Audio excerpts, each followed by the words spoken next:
Hey, folks, welcome. It's Sunday morning. Glad to have you here this morning. As many of you know, Sunday morning is not the formal Intrepid radio program, though we're coming in under the same umbrella. It's just kind of our informal Sunday morning kick back, have a little coffee, let's do our thing kind of show. So I welcome you to grab a cup of coffee like I have right here in my, believe it or not, this is a Captain Kirk coffee mug right there. That's the sleeve with the braid at the bottom, and of course the insignia right here for the handle. Just got to show that off because it's fun, and I'm a Star Trek fan. So the original is where I grew up. And so welcome this morning to our informal Sunday morning show. I see some of you are starting to gather over in the chat room. Curtis, I see you over there. Welcome. He says sunny and 52 degrees. Yeah, it's cool here this morning, too, out in western Wisconsin. Curtis, you're in the Twin Cities, correct? If I'm not mistaken and not mixing that up with something else. So we've got basically the same weather as you because we're like 45 minutes from downtown Minneapolis, about a half hour from downtown St. Paul over here. But we're across the border into Packers territory. So nothing like being a Vikings fan my whole life and moving into Wisconsin. And also welcome to Morgan Snow. I see over there. Wonderful Sunday morning. She says, yes, it is. And Raini is up. She's upstairs. She has kind of abandoned the Sunday morning with Scotty and Raini. She's just so busy all the time that sometimes Sunday mornings she just likes to sleep in. She's sitting up there still in her jammies, blankets all over, watching something on TV with the kids. Well, two of them anyway. The boy's still sleeping. That's what he does. You got teenage boys and teenage girls, almost teens for some of our girls. You get the idea. The girls are usually up and around. The boys are like, I'm sleeping till 4 this afternoon. Oh, you're New York Central. Okay, Curtis. Yeah, your weather sounds a little bit like ours. It's about 50 degrees outside right now. Fall has fallen, even though it was 80 degrees here yesterday, which was nice. It was a nice 80 degrees because we didn't have all the high humidity and dew points that we normally have when it's warm in the summer. You know, we have between 80 and 100 degrees in the summertime, depending on the day, and but high humidity. So we go from, and I've said this before, we go in the winters. Everybody thinks Minnesota, Wisconsin, it's a frozen tundra up there. Well, maybe for about a month or two out of the year, we get 4-month-long winters, but then we have gorgeous summers that are almost subtropical. When you start getting up into the low 100s and the humidity and the dew points are high, you step outside and you're like, ugh, my clothes stick to my body, and it's that kind of. But the beauty up here is the transitional seasons.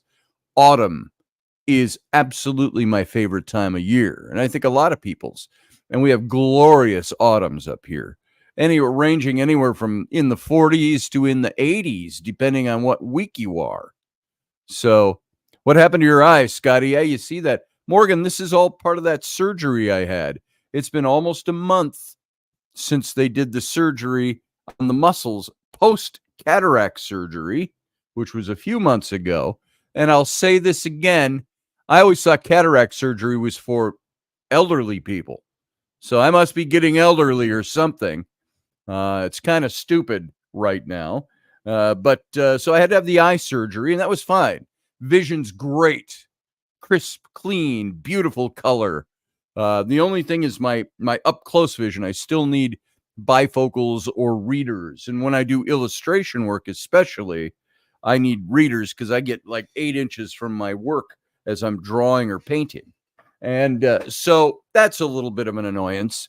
But when you have cataract surgery, sometimes it loosens up the muscles in your eyelids. And I was starting to get a real lazy eye. And you can see it's still doing it. So that was almost a month ago. And blah, blah, blah, blah, blah on that. It's just a pain in the ass. Hey, Alice, good to see you. Nice that you stopped in. Hey, Susie Q. good to see you this morning as well. And Morgan Snow is here, who I was just talking to about the eye thing. And it's like, I wanted to ask, I asked the doc, I said, is this it? This is the way my eyes are going to look the rest of my life now? And it's kind of funny because it's a small thing. It's a first world problem. Get your cataracts fixed. They fix the muscles in your eyes. And all of a sudden, I look more tired and old than I ever have. And of course, when they're fixing your eyes, they're not like, this isn't cosmetic surgery. So it's like they don't. Is this it? This is the way I'm going to look now for the rest of my life? Hopefully, he said by the end of October, it should be all healed up. I'm still a little swelled in the eyelids. And that's creating some of that visual look to it. The aesthetic of it sucks. And let alone just the junk you go through trying to keep your eyes. It's a blah, blah, blah, blah, blah, blah. That's all it is on my eyes. There it is, Morgan Snow. That's what that's all about. So you can see I got one of them is just sagging. So I don't like that at all. At all. As Andy Griffith used to say in the Andy Griffith Show when I was a kid. Let me take a big swig of coffee here. Roger Rabbit, good to see you too. Glad you're here this morning. He says, crap, I'm late. I was just getting the course opened and set up for the day. Got a big group playing at 11. Good morning, everyone. Hey, that's good, Roger. It's good for you. Good business for you today. Let's see what else is going on. If you guys have not been to my TikTok, and I don't give a flying fuck what anybody says about TikTok. I've got a TikTok. I've had it there it was really new to me, several months now. And I do daily tarot cards over there. And if you want to check it out, it's just under my name, Scotty Roberts. It might be Mr. Scotty Roberts, all spelled out. I got to go look at it, frankly, to figure it out. Let's see if it says here. Mr. Scotty. No, yeah, Mr. Here it is. If you haven't gone over there, if you've got a TikTok account and you want to join and just see the daily readings I do over there, here it is. Boom, there's the link for that. Also, I'm going to put up a second link if you want to call in this morning and talk. A little later, I got some things I want to talk about, but a little later, we're going to do some readings for people. So there is the link to call in if you want to call into the show.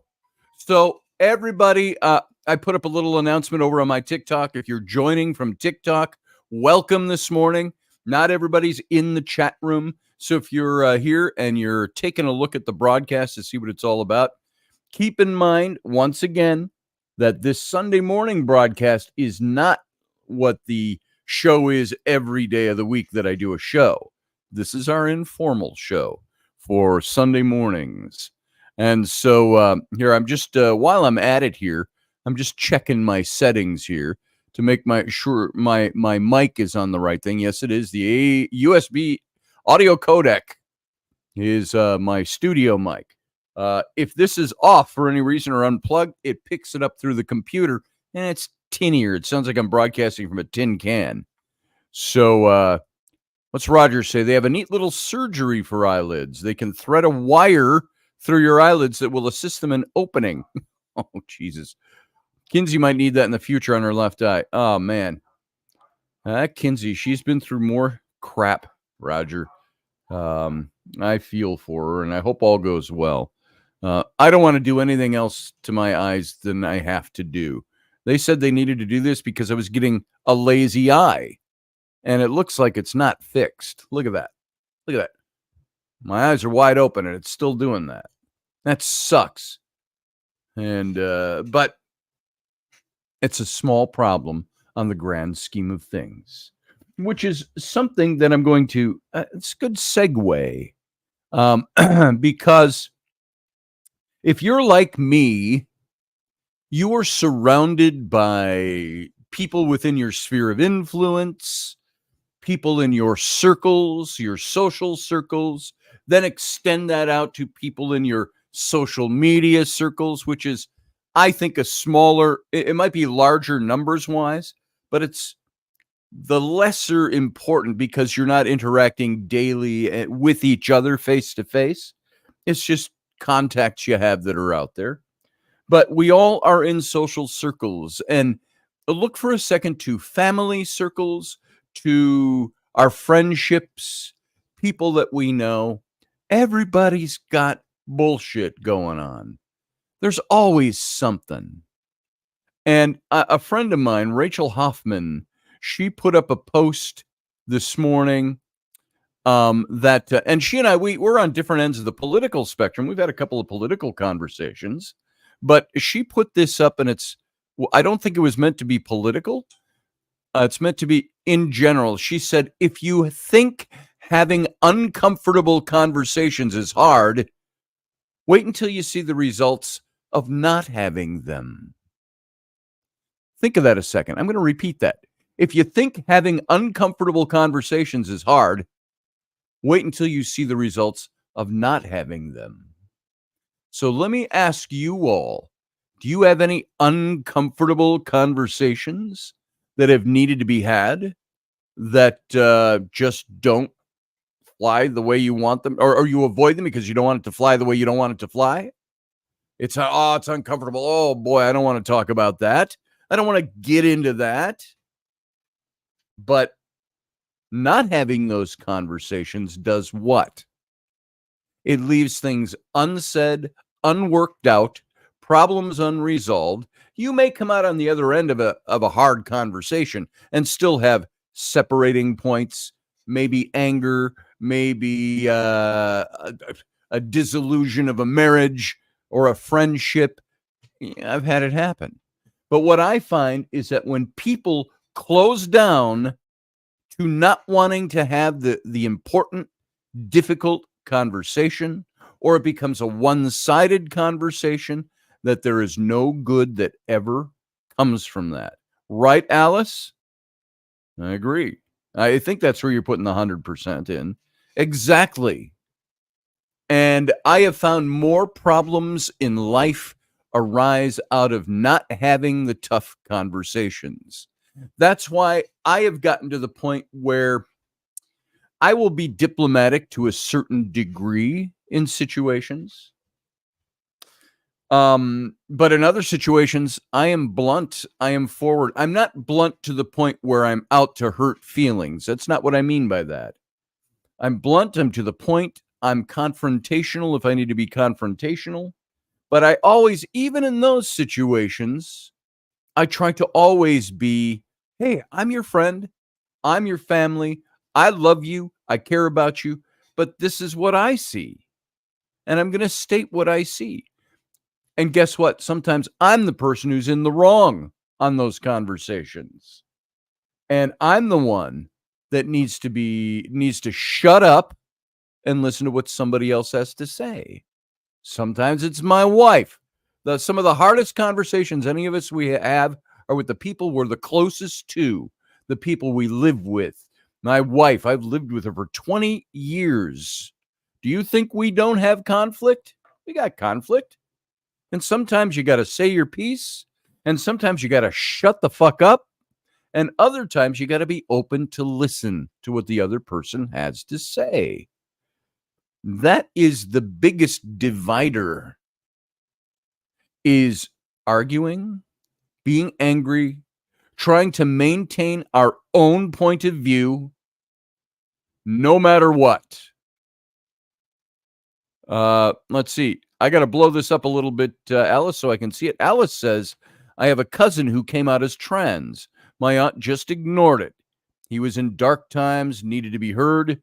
They both are okay, but not having conversations destroyed their relationship. Boom. That's exactly it.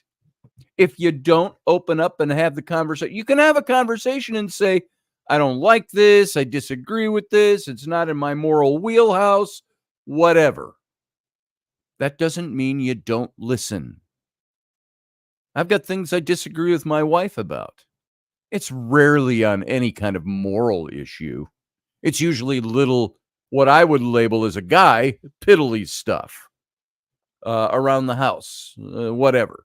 Uh, uh, you know, okay, I'm a typical guy. How come it's been a week since you put out? That's the way a guy looks at it, of course.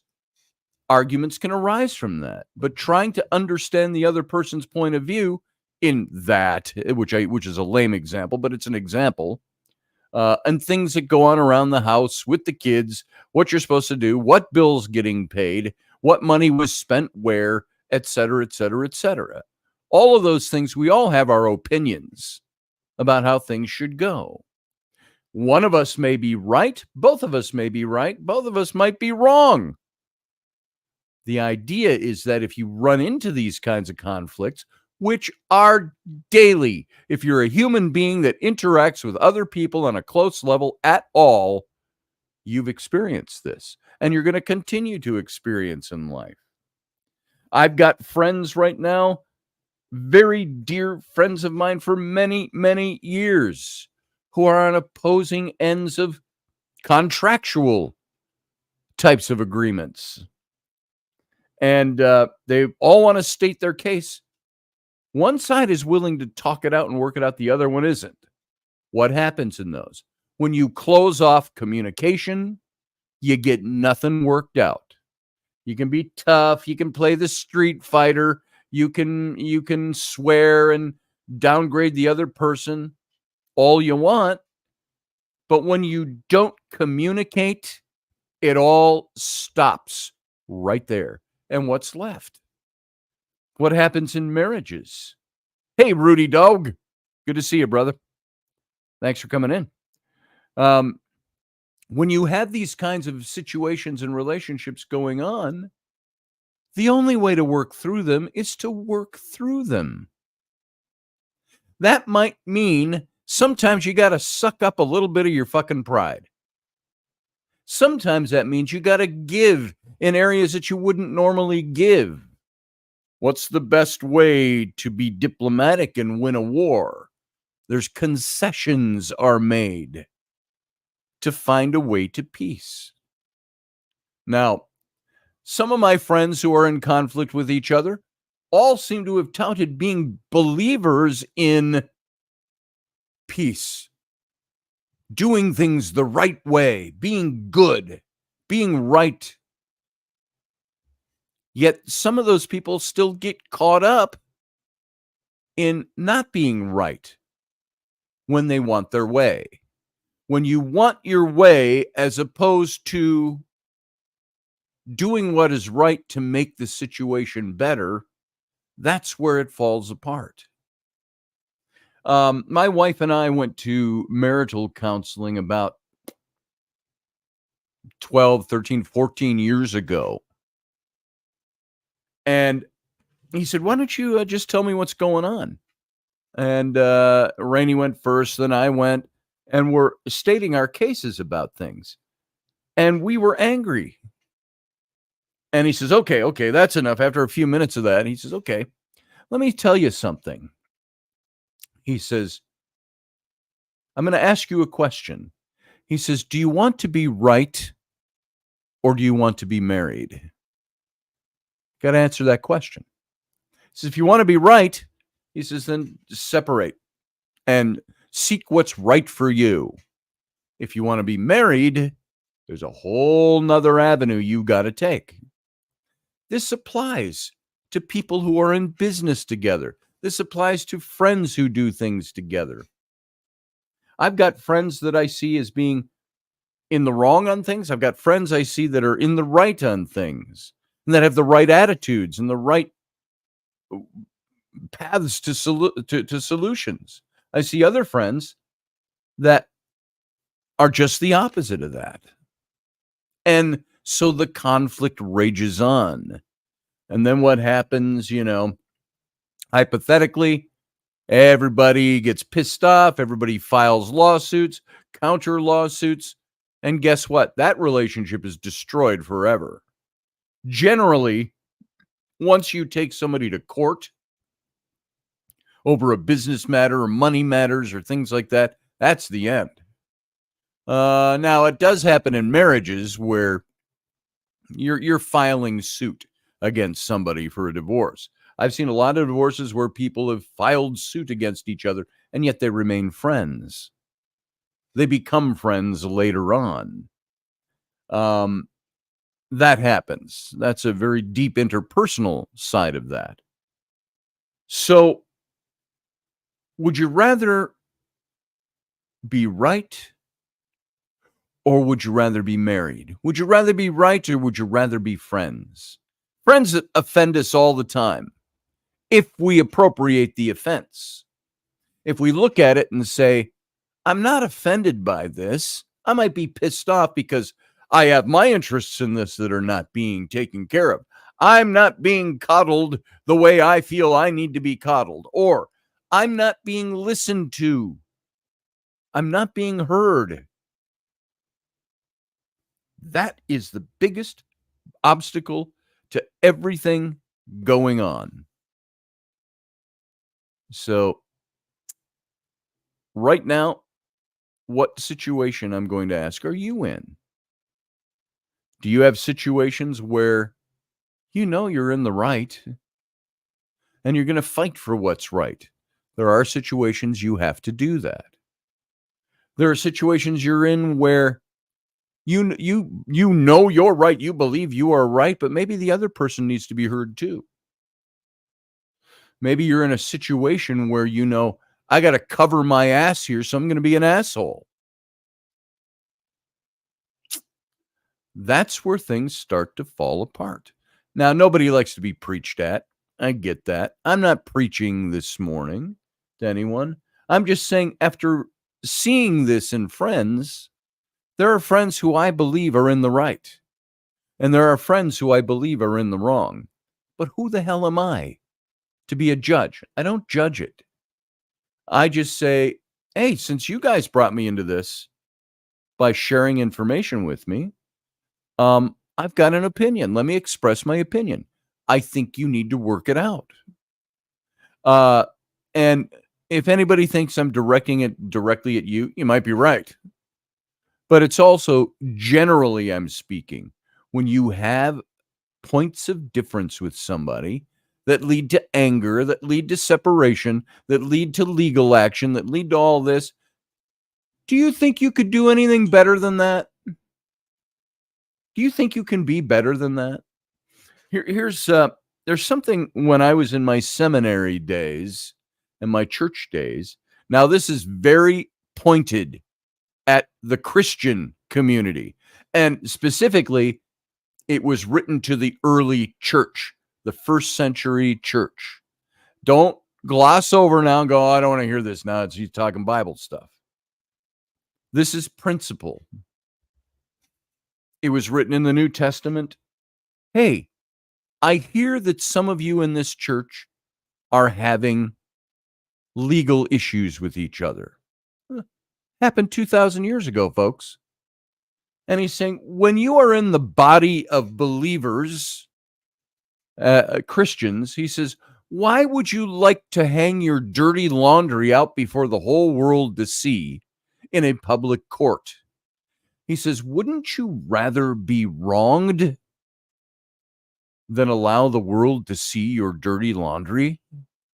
And now, let me take this out of the church context and theological and put it in this. Now, there are definitely things that happen to us where we say, I need to sue because I need to be taken care of financially on this issue, or this needs to come out, or there was a moral wrong done, or whatever it might be. But there are, I would say, I'm putting up a fake statistic here, but in my guessing, in my opinion, there's probably 90% of things that people go to court over that could be resolved if they hailed to their decency and their willingness to do what is right. I see friends that lack any ability to communicate. But, oh man, they're sure tough. But they won't communicate with the people on the outside, the people they're having a problem with. I see people who are very good-hearted and willing to communicate, but the other side won't.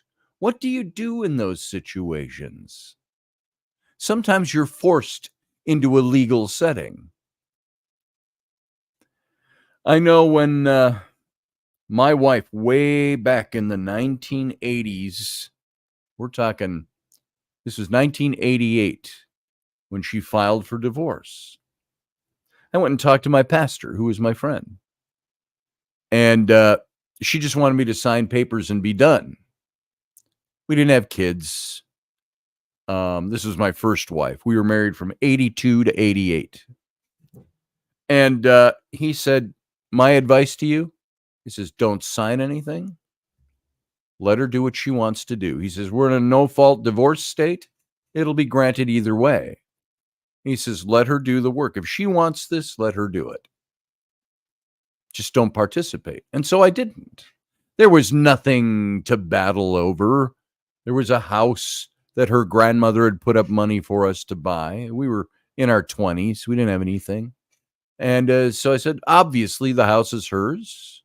She put it in her paperwork and so on. And this is how we're dividing. I get the stereo and the Papa's on and my car, and she gets her car and the house that her grandma helped pay for, and blah, blah, blah. There it was. It was just clean cut. I was going to sign it, but I didn't want the divorce. I thought it was workable. I thought the situation was something that could be worked out. But when one party doesn't want to work it out, then you're forced into a situation. Now, by the way, I will say that woman is a dear friend of mine now. It took 19 years, and you've all heard the story again, so I'm not going to repeat it again. But it took 19 years, and we're good friends now. And both entering our early old age. I call myself young old. I'm not old yet. I'm getting there. I used to think, well, maybe if I dye my hair and my whiskers, I'll look younger. I just look like an old guy with dyed hair and whiskers. So, I've been tempted of late because I see pictures where I go, oh man, do I look old? One of my 9-year-old daughter's school friends thought I was her grandfather, Ellery's grandfather. Is this your grandpa? Tell me your eagle goes, wah, wah, wah, wah, wah, wah, wah, wah, wah.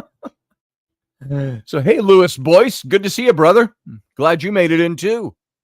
Everybody else, if you're hanging out there in the wings, I see a lot of you out there. Come on into the chat room. Say hi. Introduce yourself. You might like being part of the little community that is built around this show. And for those of you who don't know, I'll just stick this in now. I've been doing radio for about since 2000. I've been doing radio.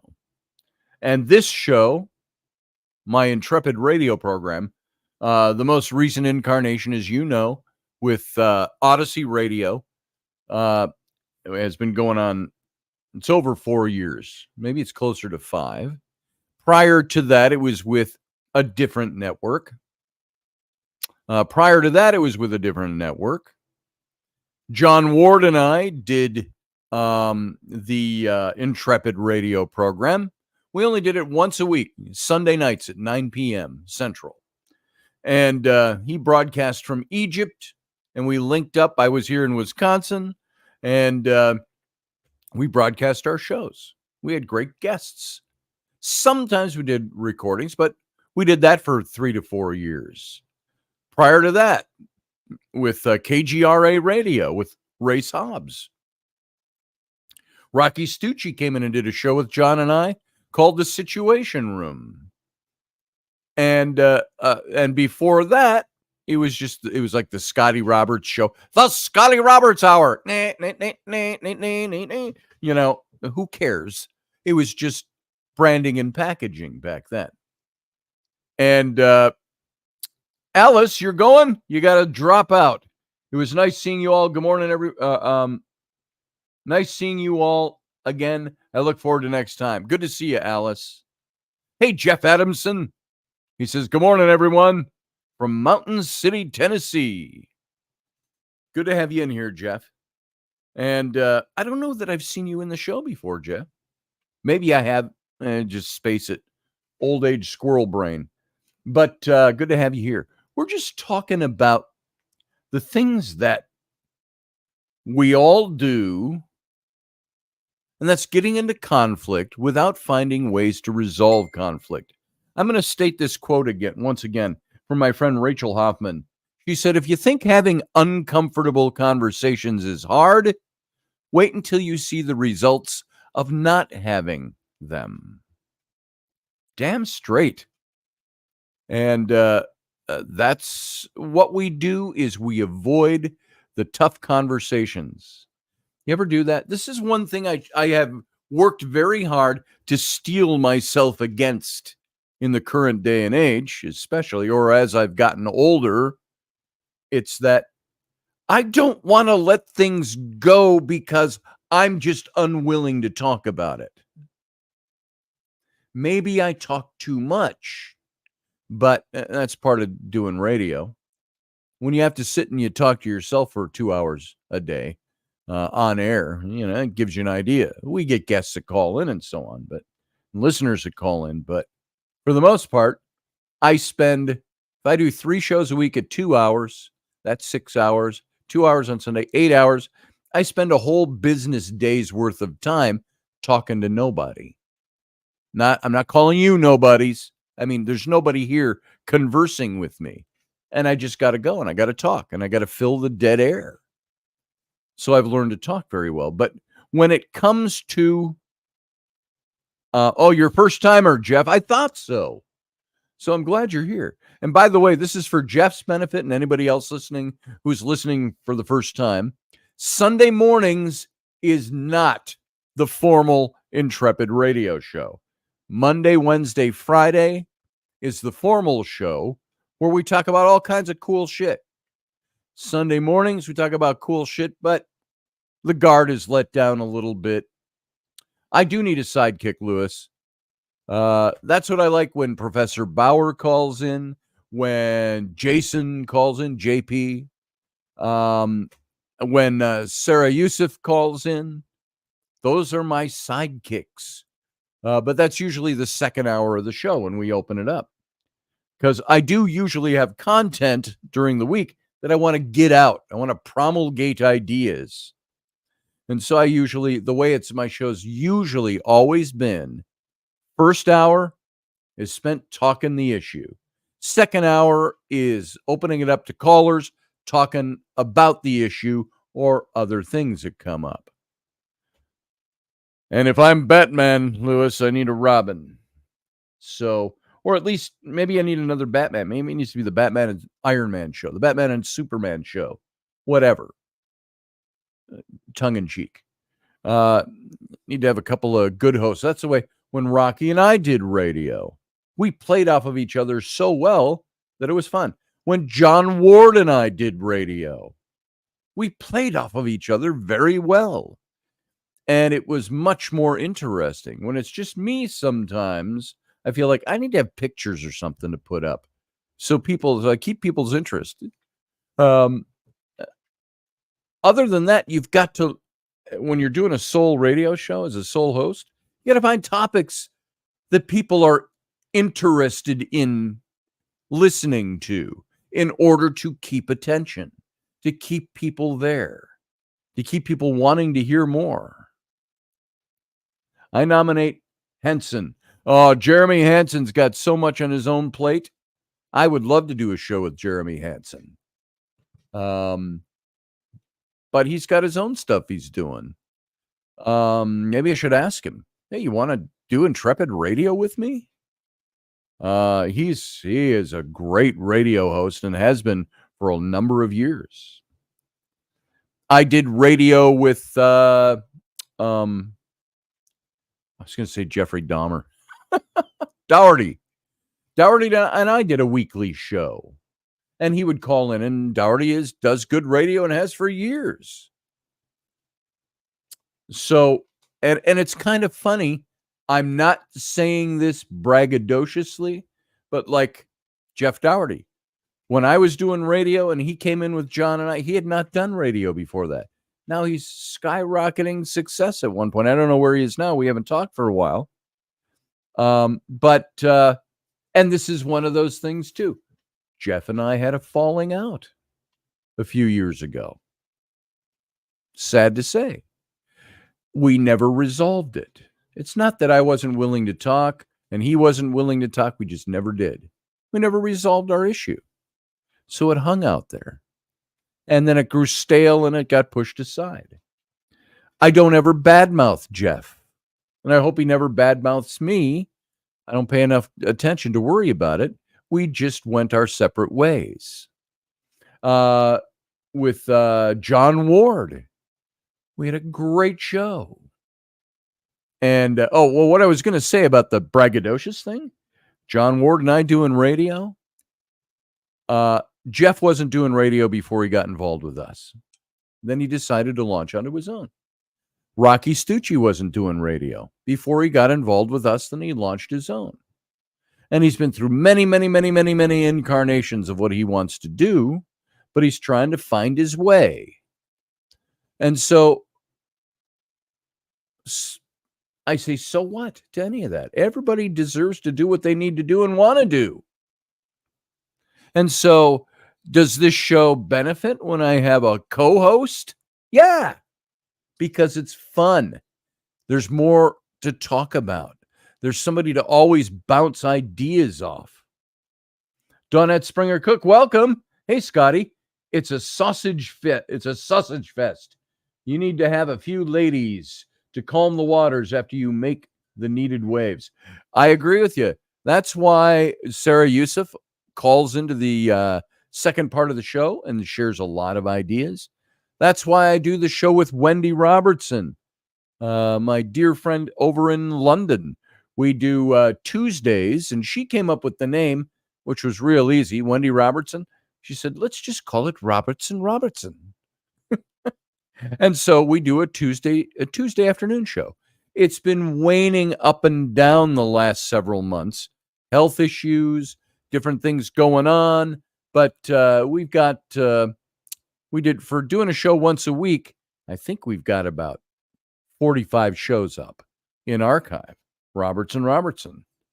You can find it here on my YouTube channel. Just scroll down my main page and you'll find the Robertson section. And our show, we ended up talking about a lot of things about relationships, sexuality, all of that. And every now and then we try to get into the paranormal. The last live show we did was about 3 weeks ago. We talked about the Great Fire of London and a little history. And it was fun. And so we do fun stuff. I'd love to do a television show with Wendy. And one of these days, I'm going to fly over there. We're going to go visit some castles and do some paranormal historical shit because we both love it. Donna says, love it. I'll check it out. Please do. Robertson. It's usually Tuesdays at 4 p.m. Central, 5 p.m. Eastern. It's kind of late drive time in the afternoon show. And but you can go check out and see all the, I got to tell you something too, the shows that we've recorded over the last a year and a half, they're all relevant. There's nothing really, unless it's just a mention of something, nothing is time framed. It's all principles and ideas and ideals and situations we talk about. So go give it a listen sometime. You don't have to listen live. Look at the archives. Great shows in there. So, and she's not been well the last few weeks either. So keep her in your thoughts and your prayers. We've tried to do a couple of shows. One, I wasn't good because of my eyes. Was healing. I couldn't even see the camera. The last week she's been down and out. So, Scotty Roberts on the road for a TV show. That would be fantastic. Rainey and I would like to do that. But we're so busy in our home, finding a time where both of us can get out and do this is ridiculous. And especially when it's a thing that's alongside the things we have to do to raise a family and to earn livings. That time is precious and few and far between, those hours. And so that's why she isn't even down here on Sunday morning this morning. She's just beat from the week. And she's laying there in her jammies on the sofa with a blanket over her, watching TV. I go, your name's still on the show. You need to come down and say hi. Jamie is her response. I'll just I gotta do my hair. I gotta put on makeup. I gotta put on a bra. I gotta do all this. I said, no, you don't. Come as you are. I tell her, but I'm ching. And I always say to her when she's up there and I'm going down for radio, I just say, I'm going down. I said, you joining me? Wink, wink, nudge, nudge. And her response is always, uh-huh. So life is busy. So finding the time to do it is one of the problems. And sometimes, just like when you're in conflict, when we're talking about with somebody, you got to make time to communicate. When you're busy, you got to find that if it's important, you find the time and you make it work. Rainey and I want to go out and do some local stuff just right here in our little town, little rural community. Now, not everybody here farms. It's kind of how it started. Just a little rural community out here in the sticks. Most of the people drive to the Twin Cities, Minneapolis, St. Paul, to work. Some of them work here. But we're a tiny little dot of a town that's about 2 blocks long. And so most people don't work in town. But there are places here that date back to just post-Civil War.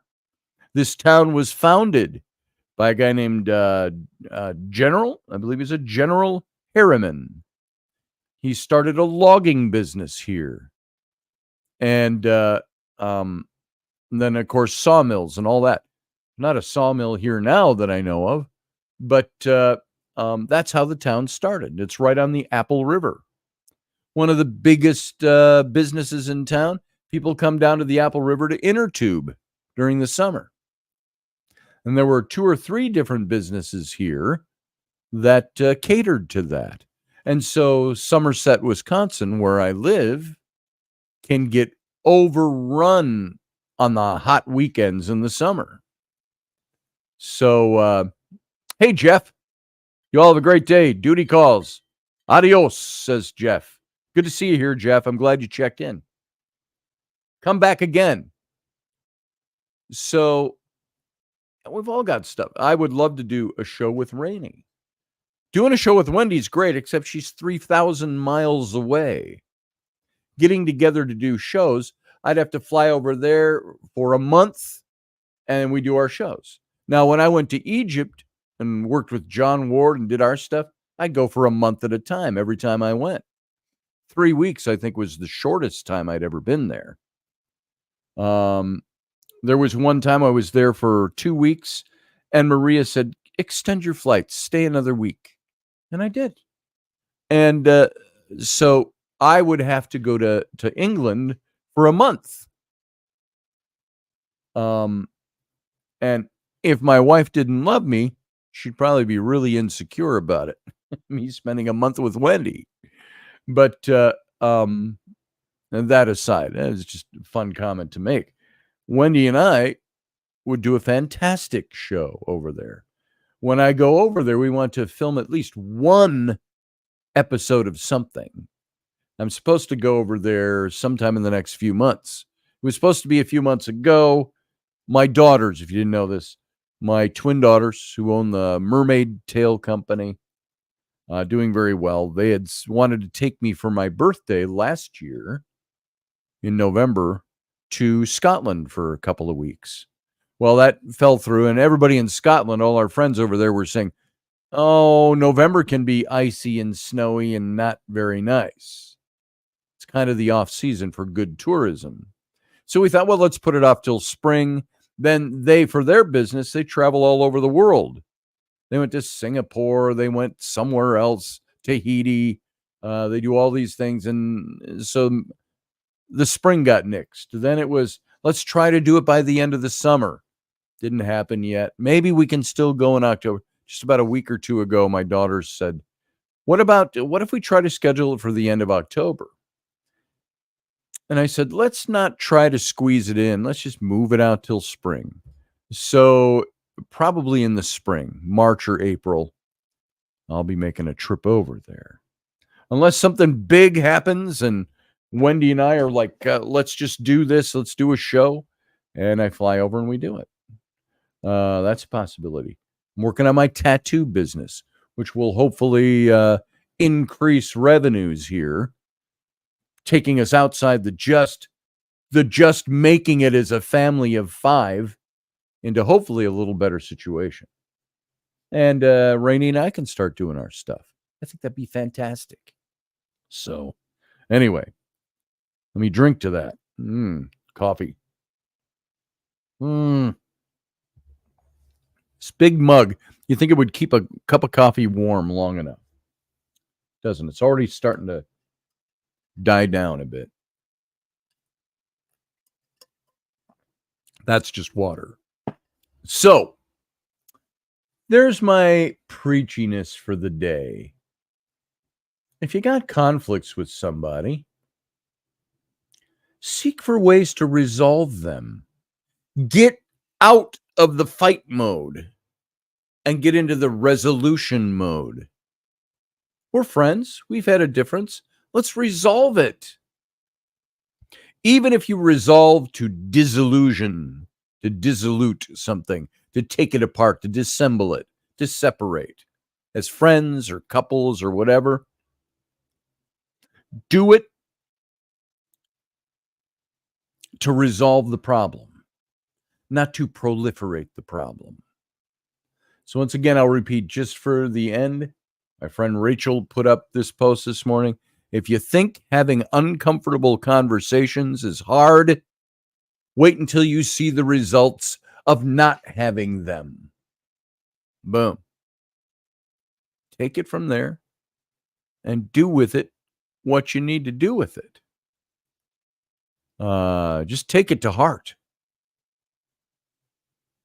So that's that.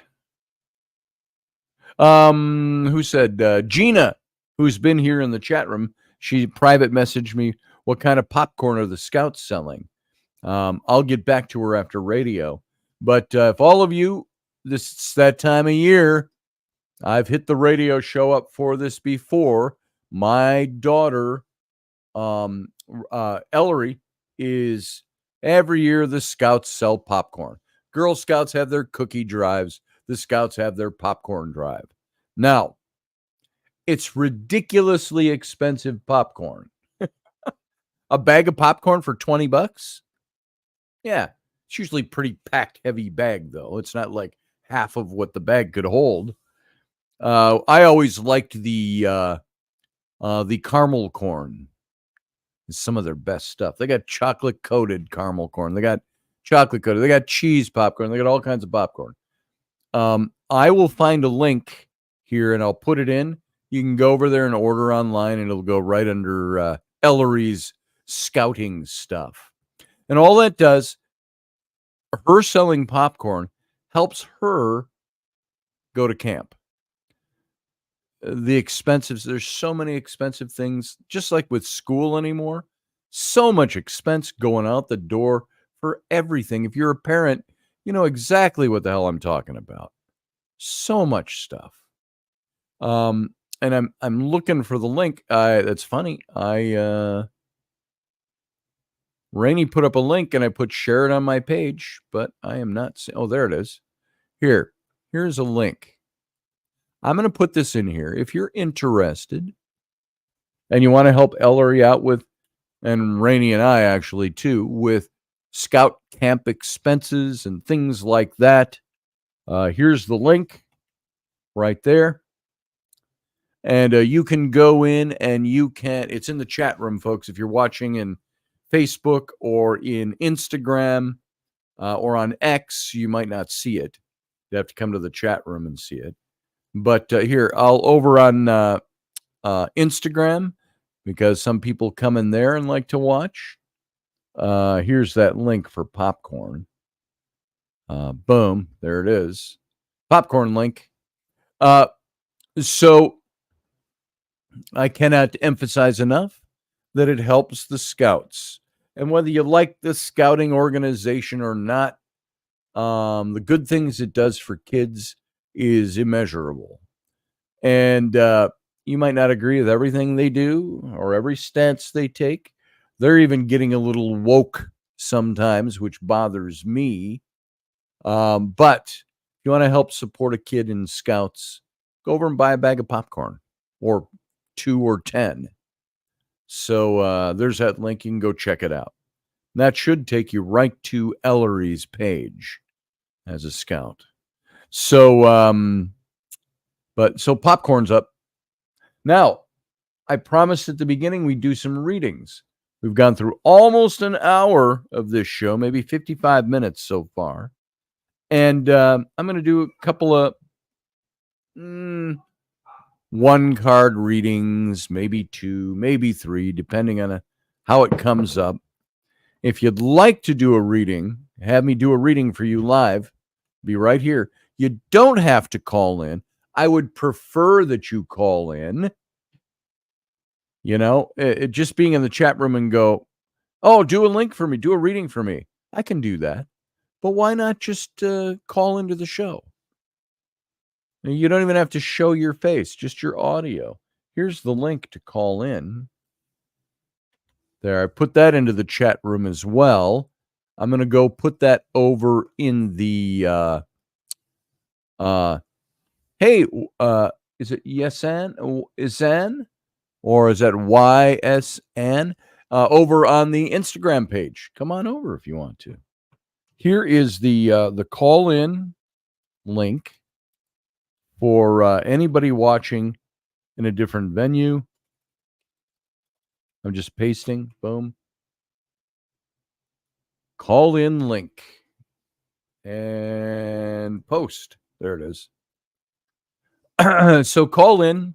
I would prefer if you call in. Call in, and we can do a reading for you. So, and that's the way we'll do that today. So what's on everybody else's mind other than that?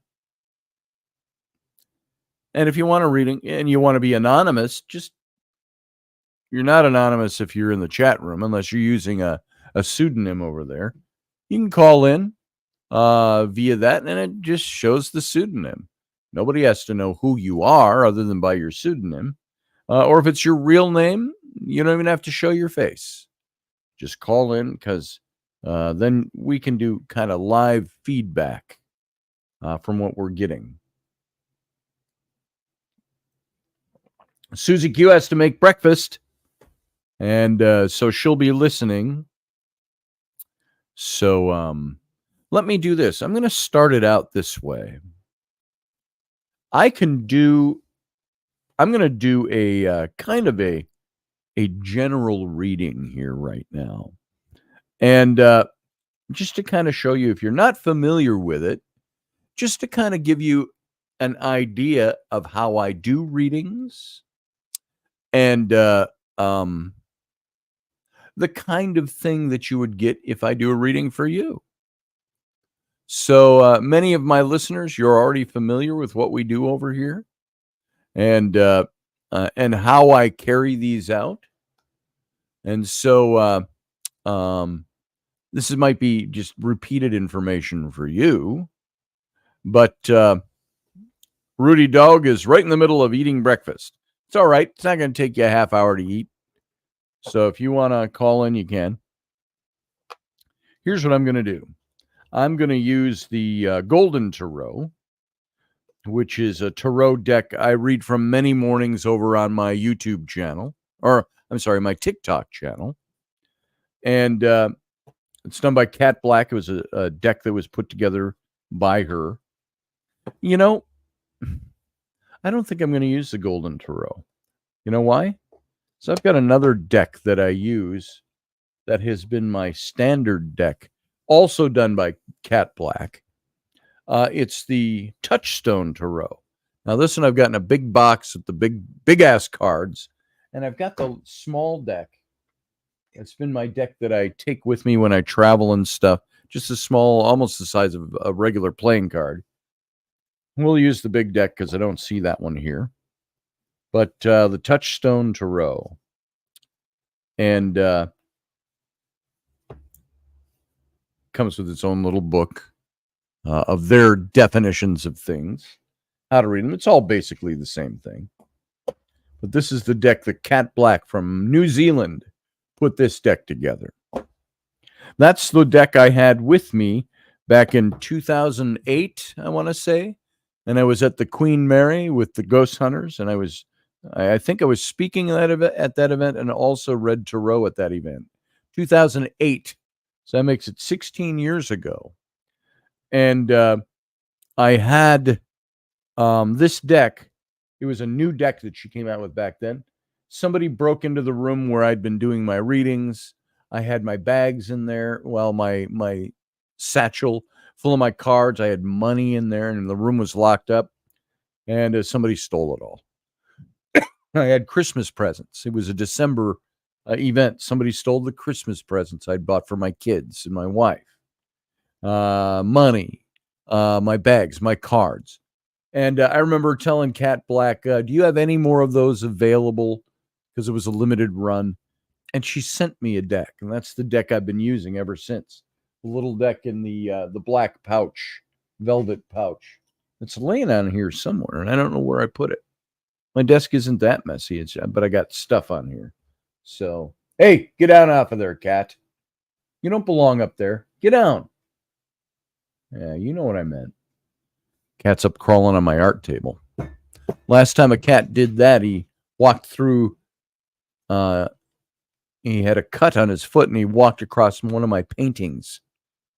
Told you that story, and didn't find it till the next day, and I had to cover up the blood stains in the painting with watercolor.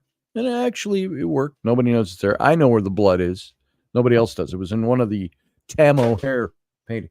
Cat, what are you doing? Get down off of there. Knocking shit over. Get down before I throw something at you. All right, here we go. That's Bob Saget, the cat. I'm going to shuffle up. I'm just going to do a general reading here. Not going to be these are big cards, so shuffling them is a little different than playing poker. So I just want to do a reading. Let's get a general reading for the day. Where is our country at? What about the election? What about our personal relationships? What about the mood of things? You got the East Coast is destroyed right now. The Carolinas by the storm. All the way down to Florida. And another storm's coming in over the Gulf into Florida. It's already hit. I got a friend down there in the Tampa area. And there's not even any place to take shelter anymore. Every hotel is filled up. From there up to the Carolinas. So there's that. There's all kinds of things. What do we personally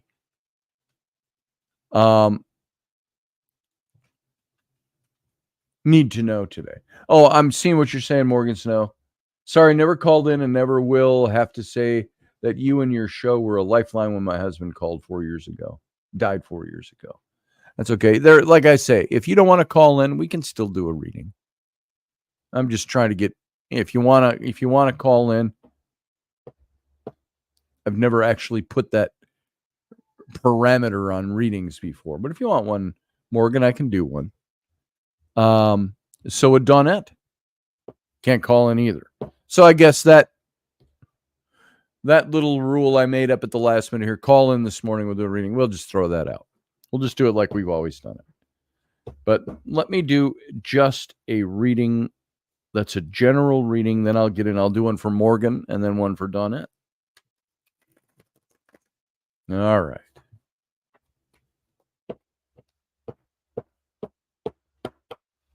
And then Rudy. So here we go. Here is a general reading. I've shuffled the cards. I'm going to cut the deck, and we'll just take them off the top, and we'll see where we're going. Okay, we got the Four of Cups. That comes right off the top of the deck. The Four of Cups, what does that card mean? It shows a guy sitting there. He's looking a little apathetic, maybe a little despondent. He's got 3 cups standing up in front of him on the table. He's got 1 cup you see in the background way over on the left as you're looking at this. That is a cup coming down out of heaven on the hand of God you see back there in the background.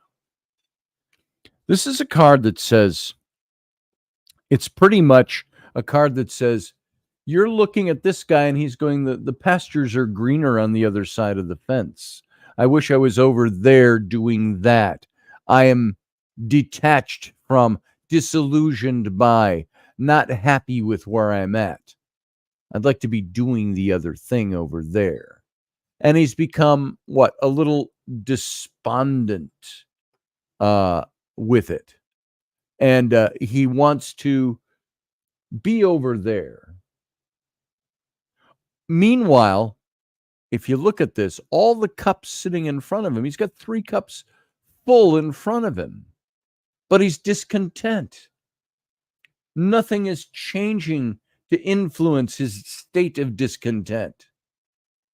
And the desire for change ends up being the most powerful impetus for the world around you to change. You have to take a new approach in order to transform your circumstances. And don't be afraid to move forward. Fear becoming overtly content conscious here. Seek new paths in order to progress to new levels.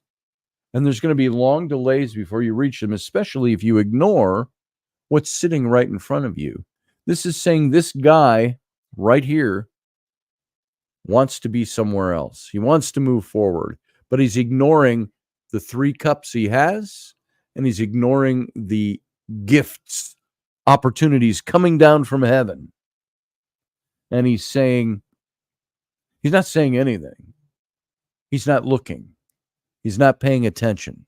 He's not looking at what he has. This could apply to some of my friends who are in conflict today. This can apply to your situation. It can apply to me. We're missing. Have you ever noticed when we want something different, we're sometimes wanting the thing and missing what's right in front of our faces? That's what this card is all about. Don't miss the opportunities you have, and even the gifts from God or heaven or the divine or the universe. Don't miss those because you're wanting something different and your mind is set somewhere else. Discontent, I think, is one of the worst psychological, emotional diseases, if you will, that we have. And it's not really a disease. It's a reaction. It's the way our psychological structure is put together. But discontent, not being happy with where we are, with what we have, with what we've worked to get. We always want something different. And this is a card that says be very careful about that. So there's a general card for today. Is this where you're at today? You got things going on where you say, I wish it was better. I wish there were different things going on. I wish I could be over there where the pastures are greener on the other side of that fence over there. And yet you're missing what's right under your nose. If that applies, that's the card, the general card I've pulled for today. This is, apply that to your relationships, apply that to your business, apply that to your politics. Roger Rabbit says, every day. Yeah, that's the way we are. I'm the same way. There's stuff in this card that is me to a T because I want to be over there. So I just told Rainey yesterday, Sometimes we just have to be content with where we are as we work to get to there.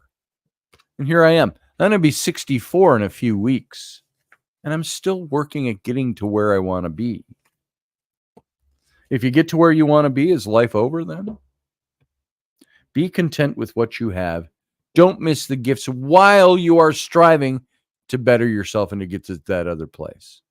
Don't forget what you have. Don't overlook the gifts that you have. There you go. All right. Let's do a little shuffle, mini shuffle here for Morgan Snow. You're up, and Dawnette, you're on deck.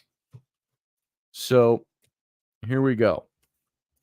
I'm just not going to do the full whole deck shuffle again. I'm just shuffling through.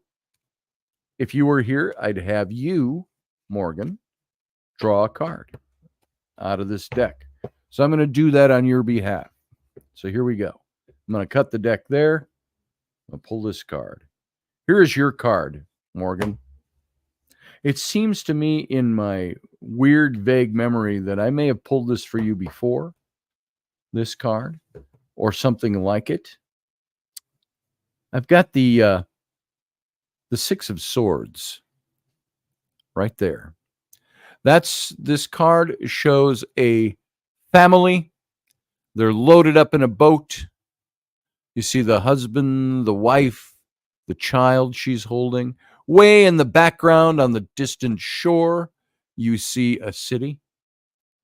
And they have hopped in this boat full of swords, and they are moving into something different. They're moving somewhere. You don't see the prow of the boat or the front of the boat because you don't really know exactly where it's headed at this point. And I just wanted to look up something just to make sure I'm right on this. The tarot numbers, the 6, I think, stands for how you are moving through life. The 6s are all about support, balance, and hope. I'm just reading this one. Ideals, hopes, victories. The 6 used to be a dark number associated with all things evil, but its meaning has evolved into something more positive in the tarot over the centuries. 6 was considered the first perfect number by the ancient Greeks, whereas 7, like in biblical, 7 is the perfect number. Knowledge, magic, solutions. The 6 always stood for 666 was the Antichrist, the symbol of man and evil. But now this is support and courage and hope and energy is what the 6 of Swords, the 6s, generally 6s, there's 4 of them in the deck of the different suits. That's what it stands for. And what's the 6 of Swords? You're transitioning. You're moving from one thing, and we're not talking sexually. We're talking, maybe you could make a stretch and make it if that's your situation. But this is transitioning. They're in the boat, and they're going from one place to another place.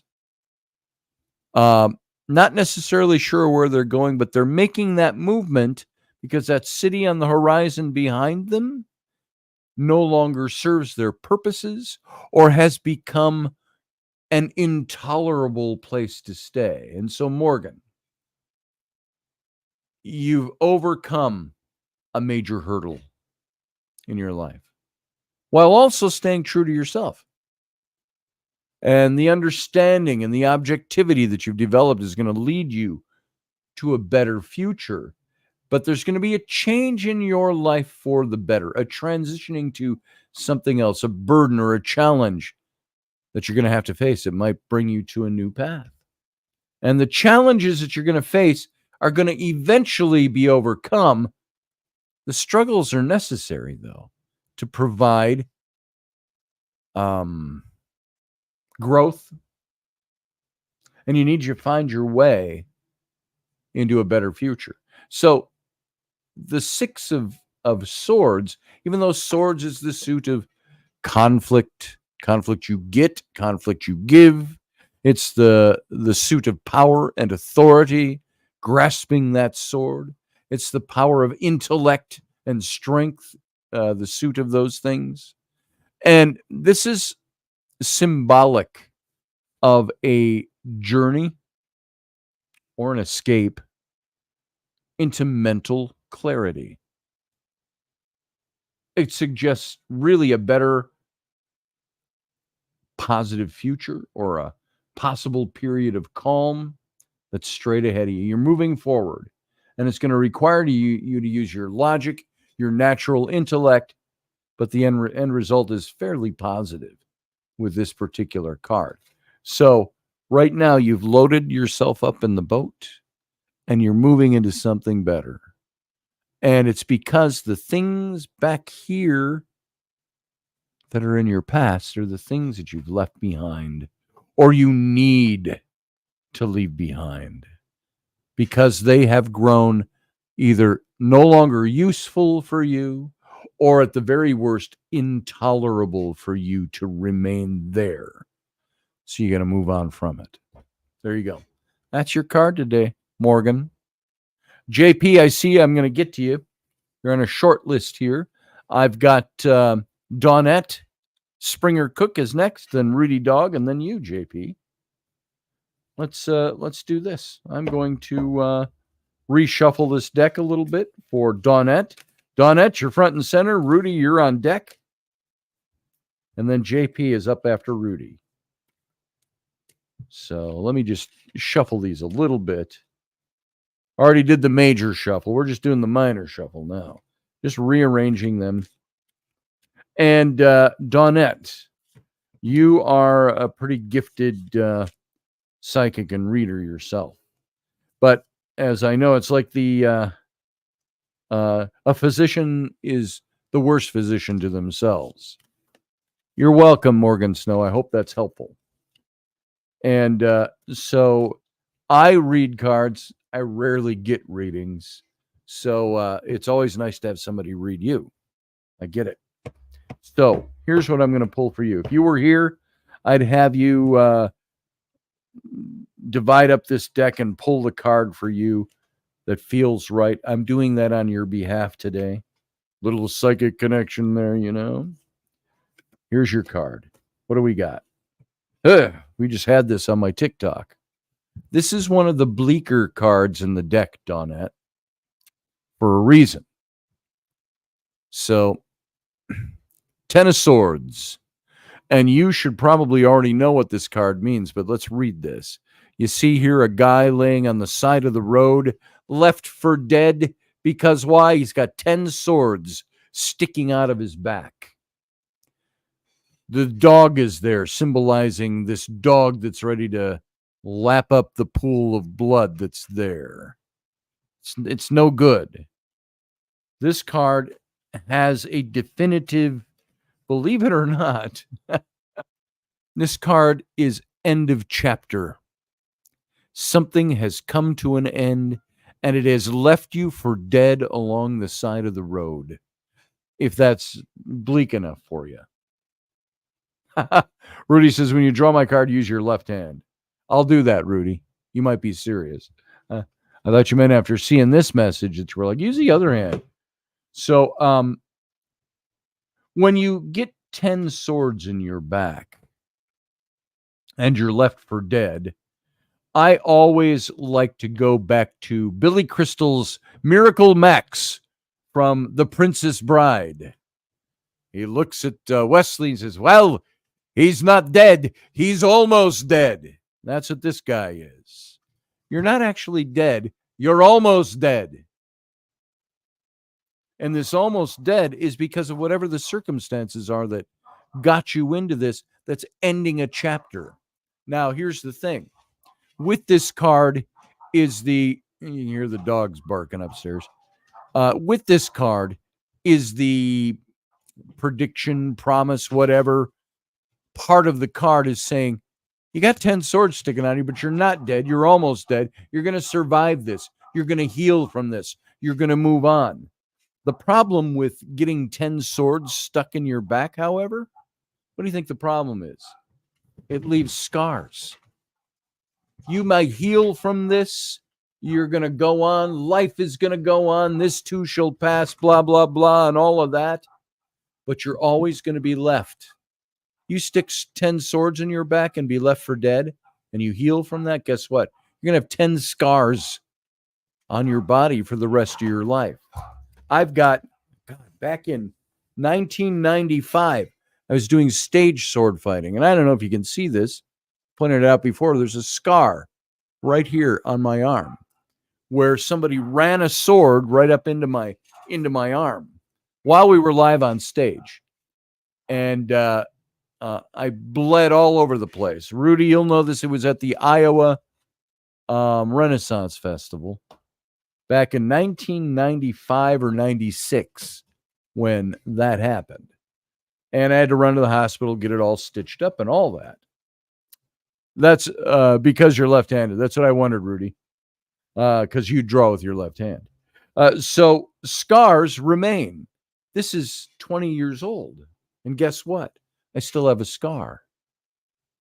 Now, I've forgotten all about that other than a good story, but the scar's there to remind me I got stabbed with a sword. And thank goodness it wasn't my chest. I've got that scar. See that? That scar is almost 8 years old. But look at the size of that scar from my heart surgery. I'll always have that. It's always going to be there. Scars remain. So this is saying you've gone through something that has emotionally taken the feet out from under you, left you for dead. You're going to heal from this, but you're never going to heal from the scars.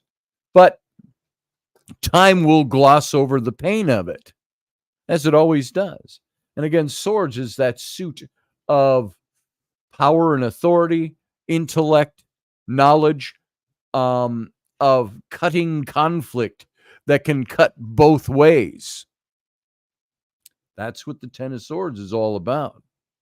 And so you've come to terms with something, sometimes a really bitter reality, but you're learning that moving forward is the most important aspect of healing.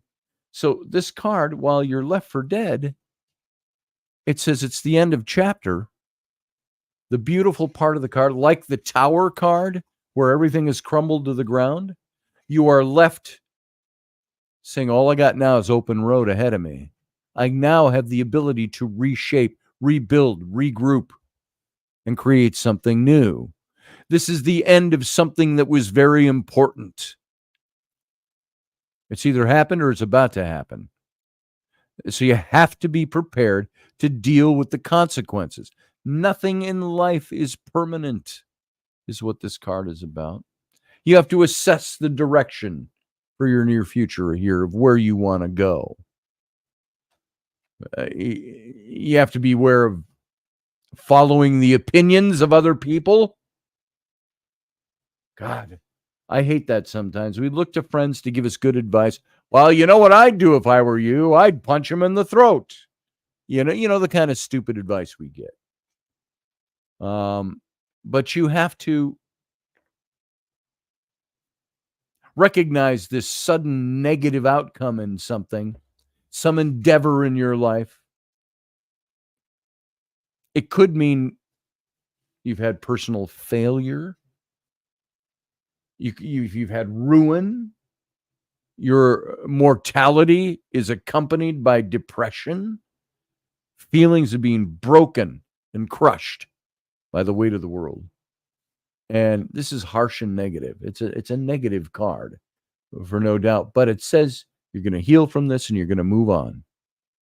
And that now you are left open no matter the pain that brought you here. Those swords get pulled out. It's going to leave scars, but you're going to move on. And you're wide open. It's saying don't make the same mistakes that brought you here. You're wide open to make totally new choices now. Build something totally new. Just don't build the same thing over. And don't go the wrong direction. Now you got time to reconnoiter, think things through, figure out what you're going to do next. Because this has come to an end. End of chapter. New chapter. Get the fresh ink pen and the fresh piece of paper, dip it in and start writing. Figure out where you're going to be. There you go. That's your card, Donette. I hope that's meaningful. So that it works. Oh, you said spot on. There you go. James McMichael, couple more people. If you're in line, I'll do one for you too. I'll get you a card. Let's see. In front of you now we have Rudy, then JP, and then you. If you stick around, James, I'll do a card for you. I'm glad. Thank you, Donna. She says perfect. Honestly, thank you. And I hope this all works good for you, Rudy. I'm going to shuffle this one time. I'm going to cut it on your behalf with my left hand because you're a southpaw. So I'm going to cut this up for you and draw your card with my left hand. Here we go. Ready? Boom. Got the 5 of wands for you. Here you go. The 5 of wands. What do you see here? You see a guy standing here with his staff. And in the background, there's a bunch of other guys all fighting each other with their staffs. This is a card that usually has a 2-word meaning as just a general meaning. This card means mock battles. It means that stuff is going on around you right now, Rudy, that's embattlement. It's stuff easy there, James McMichael. Says, a guy with his staff. We had a whole Renaissance festival built around that once. So anyway, we'll get to that when we get to you. So Rudy, this is a card that says you've had stuff going on that it's like it's not major conflict in the realm of like court case and stuff like this is the niggling little stuff of every day. What's the suit of wands stand for? The suit of wands is all about your emotions, your passionate things internally that you try to convert into the direction of your daily life. It's the stuff that makes you go. It's the stuff that makes you get up and look in the mirror. And I've said this one before. You look in the mirror in the morning and God damn it, I'm great. It's great to be alive today. And I'm moving forward into the stuff I need to. But there's all this little niggling stuff going on around you. It's all the stuff that has you going, oh, I got to do that again. I got to argue about that again. People are fighting. So the battles that you've faced in the past have led to you, and I know you, Rudy, personally, it's led you to have a little boldness of character. And I look at the things you post. I know you personally, some of the conversations we've had. It's a valuable trait that you possess.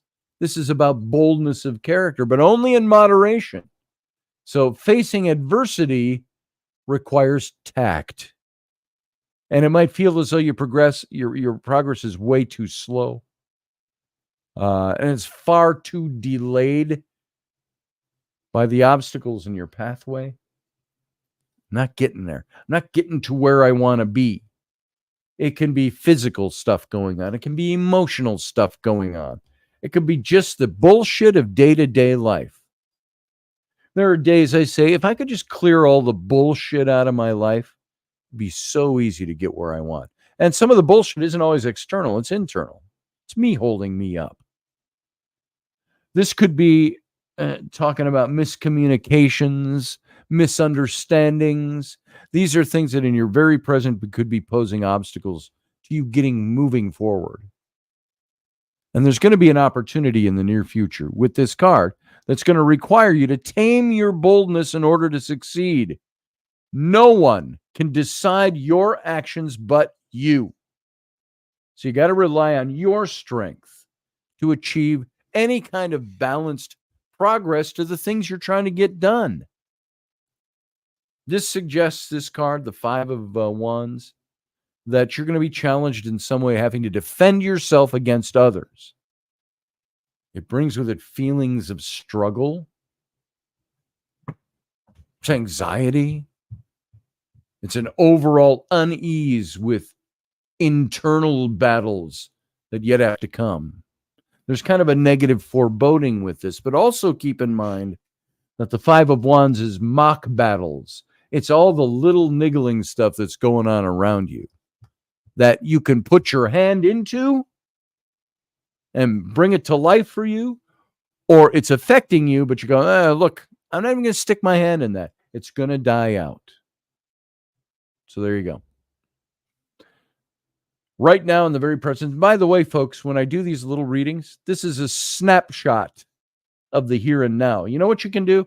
You can go out an hour from now and change the whole thing, depending on what you pull out of this and how you want to act.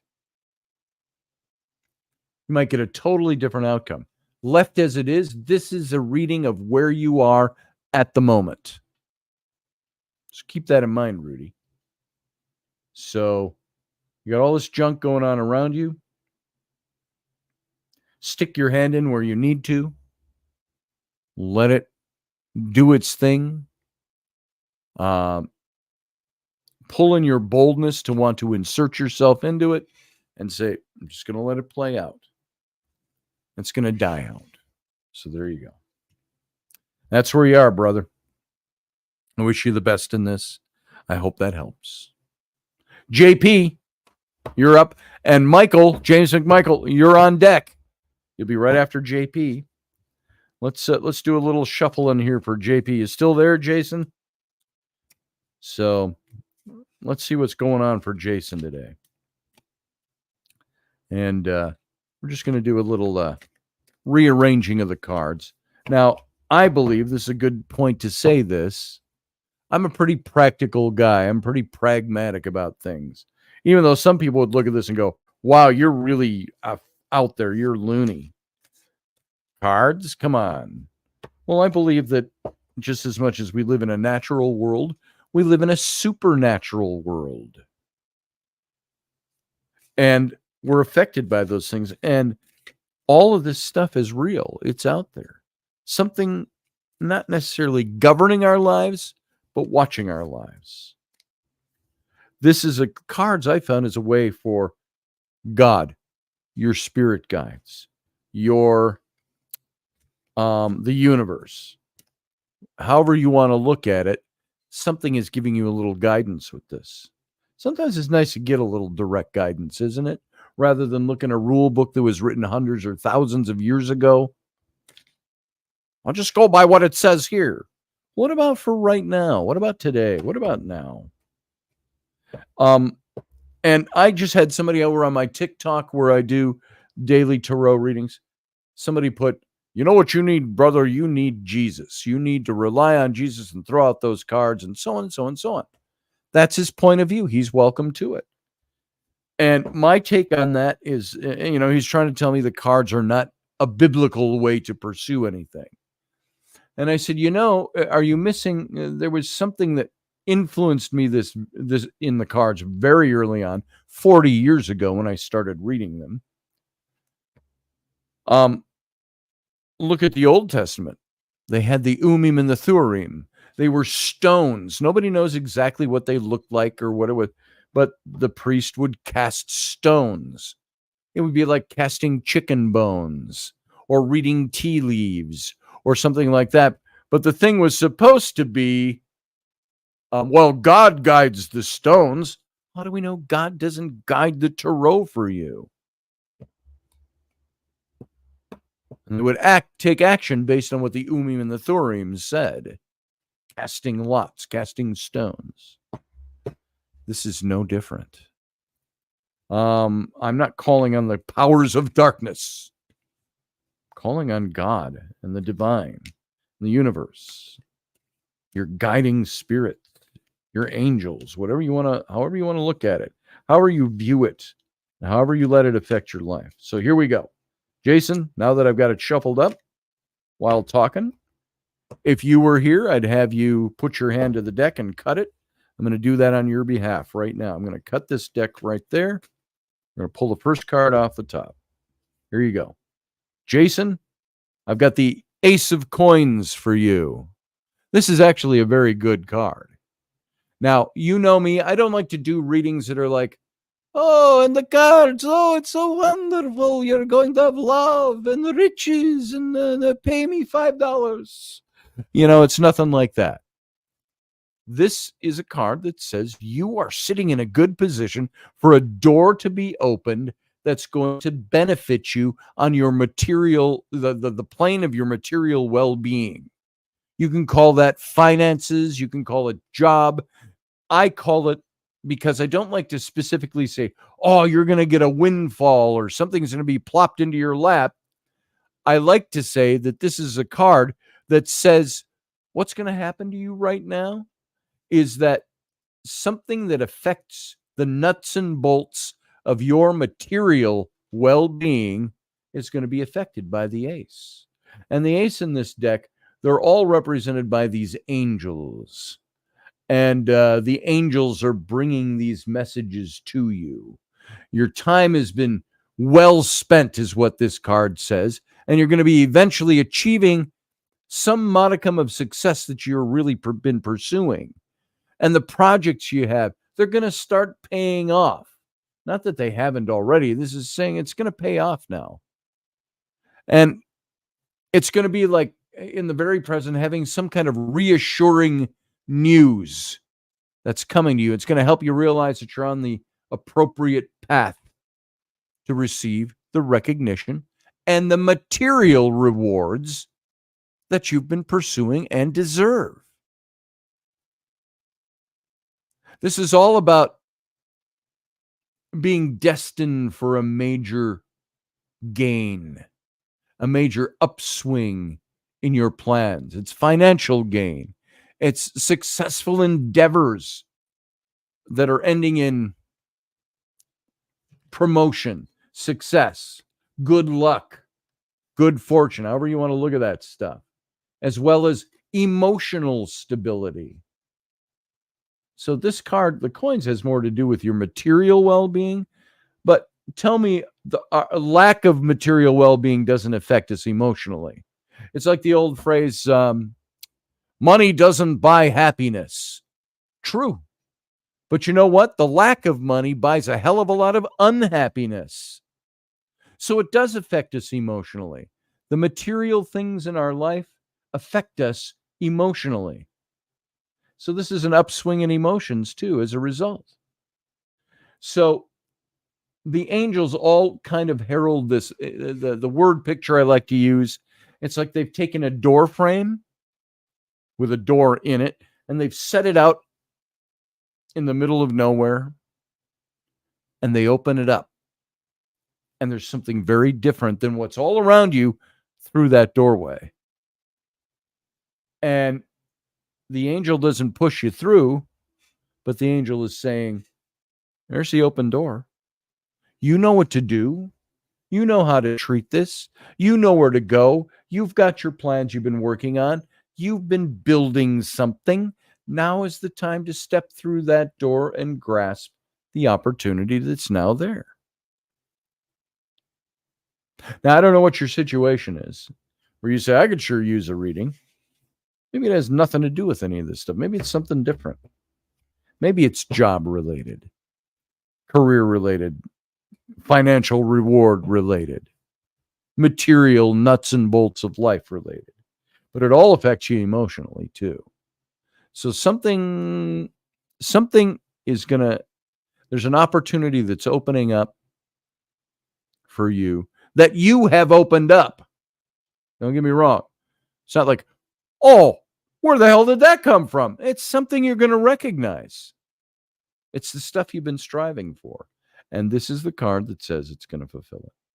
You say, well, that's good news. I hope it's good news for you. I hope this kind of hit things on the mark for you. All right. There you go, JP. That's what the cards are saying. Steer clear of the moors at night.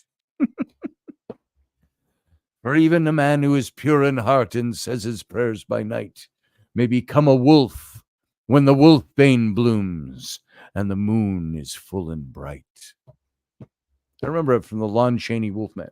That's all I think of whenever I think of fortune tellers. Let me look into my crystal ball.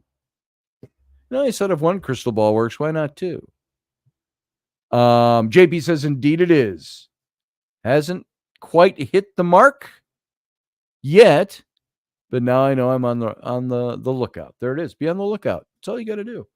And I tell people, don't live your life by the car. Oh, I guess now I can just sit back and let the opportunity happen. No, this means the things you're working on and actively pursuing are opening up doors for you. And now it's just saying the spirit is right for this to start happening. Watch for it, brother. Michael, James McMichael. I always want to call you Michael when I look at your last name. I know you're Jim. Jim, Jimmy, Jimbo, James, McMichael. You're up. Let me shuffle this for you, brother. All right. And we'll see what's going on with you today.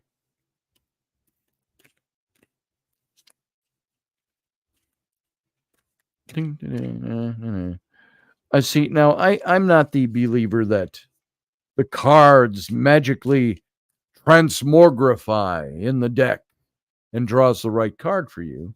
But I do believe, there's a biblical verse that says, it talks about, even when they didn't understand atomic construction of the universe, subatomics, it talks about that through God all things consist and exist. That was I think a hail to, an unscientific hail to the universe is intricately and wonderfully made. So I think this, if there's all this stuff we believe, that the life works this way, the universe works this way, spirit guides or God or the divine or whatever work this way on the benefit of our lives. I also think that when you shuffle a deck of cards, if God or the universe has a message for you, it's not impossible to draw that out. And I think it's on an atomic level, it's just shuffling the cards. So could be psychokinesis, whatever it is. Okay, James, Jim, Jimbo, Jimmy. I got this shuffled for you. Here we go. Susie Q, I'll get to you right after James. JP says, indeed it is. It hasn't quite hit the mark yet. Oh, okay. I already read that. Here we go. James, this is for you. I've cut the deck on your behalf. You got the World card. The World. It's from the Major Arcana.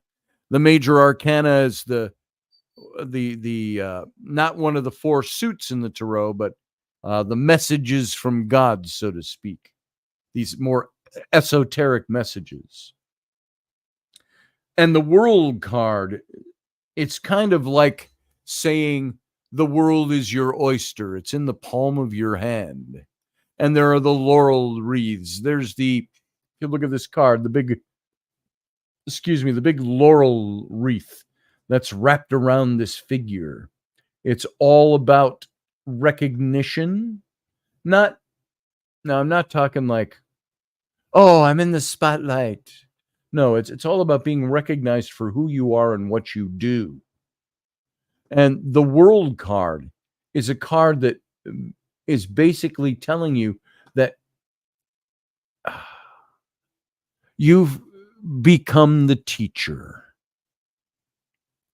Because people are looking at how you do things, how you've achieved things, and whether they tell you or not, or it's not even out in the open as far as you know, people are watching you.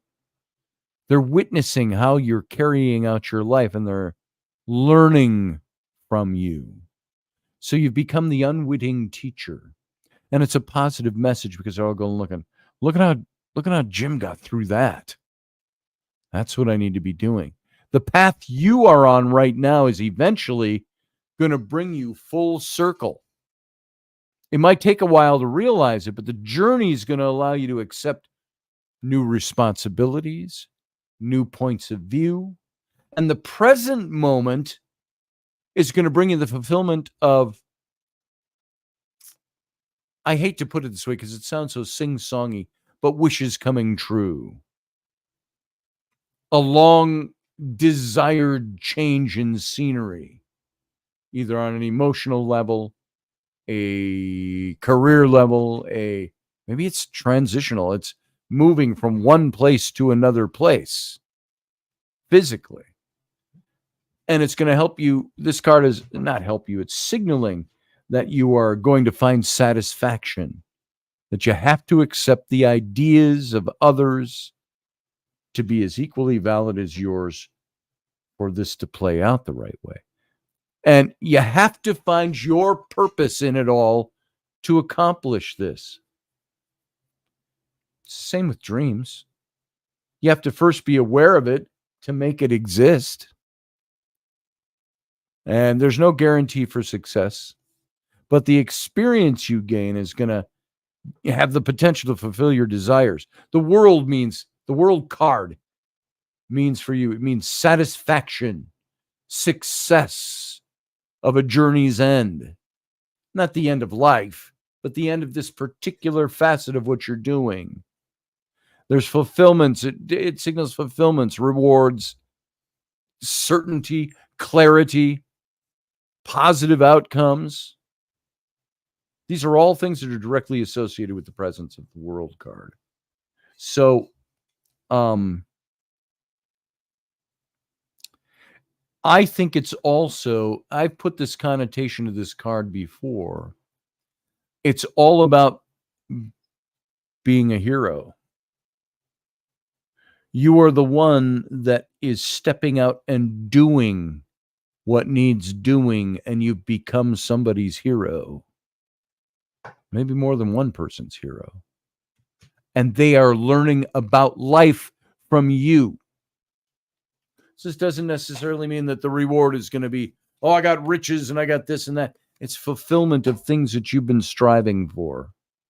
And when we strive for things like that, yeah, they involve us and the things we want, but it may involve other people around us that are close to us. So this is a card of success, achievement, satisfaction, fulfilling what needs to be fulfilled, and benefiting those around you in the process. And it's going to benefit you too. So there you go, James. That's your card today. I hope that hits close to the mark and that it's meaningful for you. Susie Q, you're next. Let's do a card for you. It's going to be, we got 13 minutes left of the official showtime, so I might be able to do one or two more after this. We'll see where we are. We'll just do some falling action. I'm going to shuffle this a couple of times for you, Susie Q. And then we'll get into it. We'll choose a card for you. So, James, let me know how that worked for you.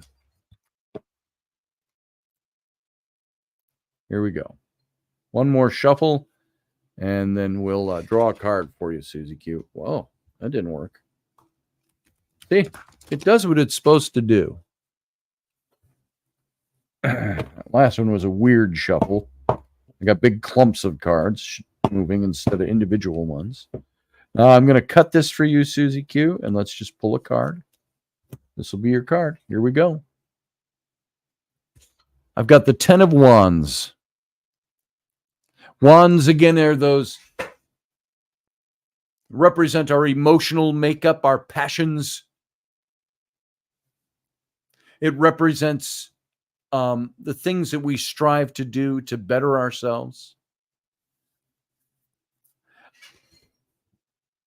And if you see on this card, well, first of all, the red she's wearing, in this particular deck, Cat Black put red somewhere in all these cards. They're either wearing red, or there's red wallpaper, or red tapestry, whatever. The red symbolizes fire, exuberance, excitement. That fire. Remember what that zeal of youthfulness? I got this great thing and I'm moving into it.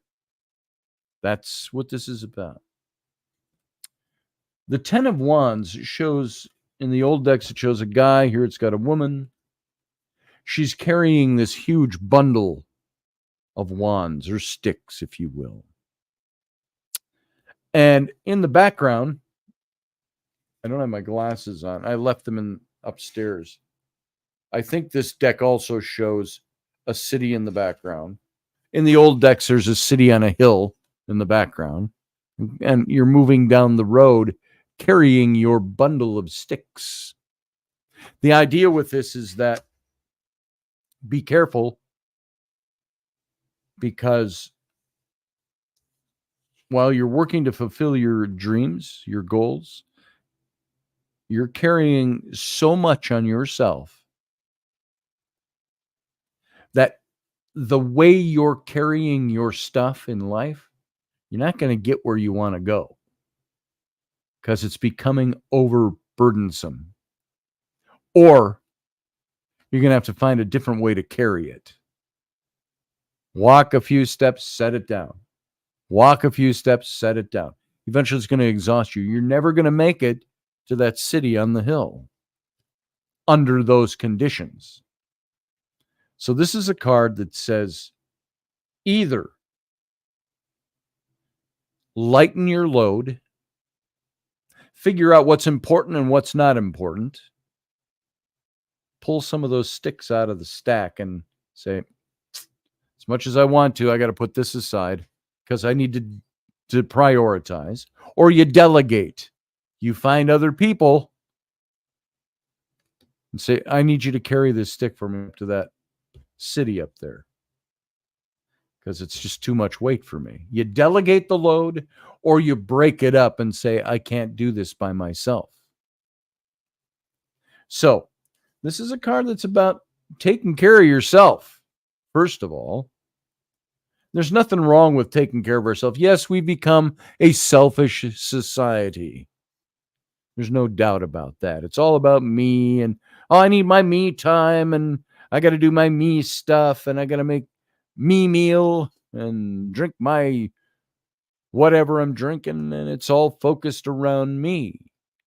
And the problem with this is that it isn't all just about us, but this card is saying you are not going to make a personal goal. The strength that you've developed over the years of struggle to get where you want to be, those are the only things that will lead you to the solution of your current problem, which is negativity. Negativity that you maybe recently let go of is going to allow you to form some kind of new philosophy for how you deal with things. And this is saying, but that's letting go of it. You have to bear down. You have to see the challenges through to the end. And if you've been disconnected from someone that's close to you, expect an opportunity to reconnect. That's the personal side. By focusing your energy in one direction, consolidating your efforts, success is easier to achieve. You're going to have the chance to achieve that, but you have to first reach your goal. And you're only going to reach your goal by lightening that load a little bit. You got too much you're trying to do. You're spread too thin. The weight's too heavy. And you might feel an inordinate amount of pressure on you to perform. And so you're overburdened in some area of your life. And if you don't watch it, if you're not careful about it, it's going to disallow you from reaching the goals you want to reach. So you have to, you might be feeling trapped by this. It's an entrapment feeling. And oppressed to a certain degree. And that you have no control over your circumstances. This is a card that says, take control of your circumstances by taking control of the things that are taking control of you. And like I always say about my stuff, either I'm going to govern that thing or that thing is going to govern me. So this is a card that says, don't let the stuff govern you, you govern it. Make it work for you. Always busy, Susie says. There it is. So there you go. Lighten your load to make your goals. If you don't, I'm going to say this, and I say this to everybody that takes any advice from the cards, if you don't listen to that, it's going to just perpetuate and keep going. Maybe get worse. Listen to it. Then take a look and say, okay, if there's any accuracy to this card at all, what do I need to be looking at and what do I need to be doing? There you go. There you go, Susie. JP says, be unburdened by what was so you can know what you can be. LOL. Exactly. And Elderberry, I saw you come in and you asked for a card. Oh, Susie Q says Elderberry wants a card. Let's do a card for you, Elderberry. And this will be the last one today, folks. If I missed you, I apologize that I missed you in there. But this is a good time to say before I do Elderberries, I do full readings. These are just an example of pulling one card. Imagine if I pulled 10 cards for you and we put them into a flow, into a spread. I do those. I charge money for it. It's part of what I do for a living. Very small part of what I do for a living. But if you want, you can go to my website, scottallenroberts.com. Click on the tarot link, and you'll see links there where you can get this rolling. If you want a full reading. Elderberry, this one's for you. I'll do a little shuffling for you, and I'm going to pull a card. I would present this to you and say, this is what your card is. One flipped out. So I'm going to read that one. What do we got here? This flipped out and it turned face up. 4 of coins. Coins, again, has to do with your material well-being. So you see this card. It's got a woman. She's sitting and she's kind of counting her funds. She's saying, oh, how much have I got here? Oh, let's take a look. Daddy likes those stacks of coins. So that's the idea here, just on a superficial level. But it's the idea of all the hard work you put into things that have brought your material success, that there's things that are going on. Maybe it's recent trade or a proposition of commercial venture. It's adding a different, deeper significance to your life. It doesn't have to be anything grandiose either. It just might be something that you're involved in, a plan that you have to try to make things get better. And use your money wisely that's stacked up. This is a card that says there's a possibility of receiving financial reward for the efforts you put into things. You're going to be, this is one of those cards, you're going to be triumphant, but the victory will be hollow if it's only seen and understood as a material gain, because there's more to it. So to maintain your financial security, avoid excess. Stick to your strengths, brother. Your strengths are reliability, resourcefulness. You can achieve leadership, power, wealth, but only through great effort and great sacrifice. And if those aren't the things you're looking to achieve, water them down to the things of daily life. I'm going to build a new chicken coop. I'm going to be the leader of my chickens. I'm going to be the new General Tso. With your hordes following you. General Tso's chicken, Chinese dish. That's all. Bad joke. It's strength and effort.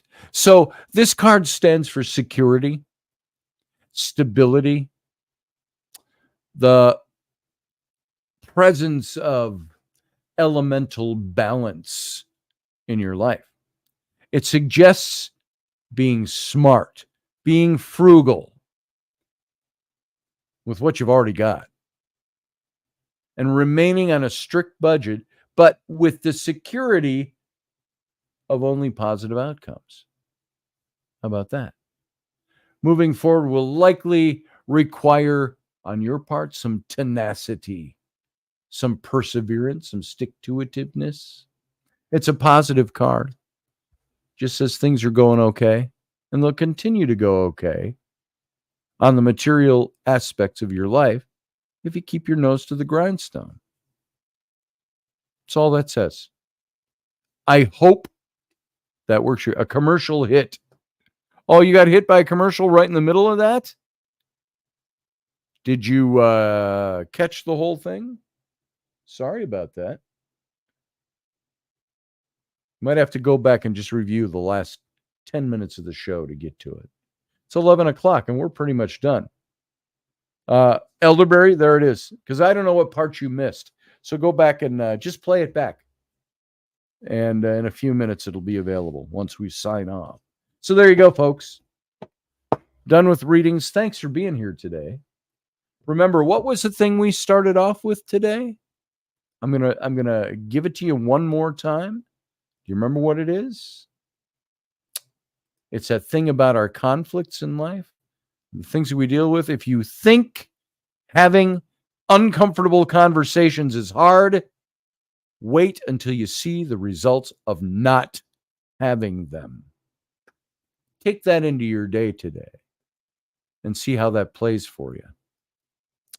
And until tomorrow, Monday, Wednesday, Friday, we have the Intrepid Radio program. I hope you'll join us for that. 9 p.m. Central Standard Time. And until then, we're going to get out of here.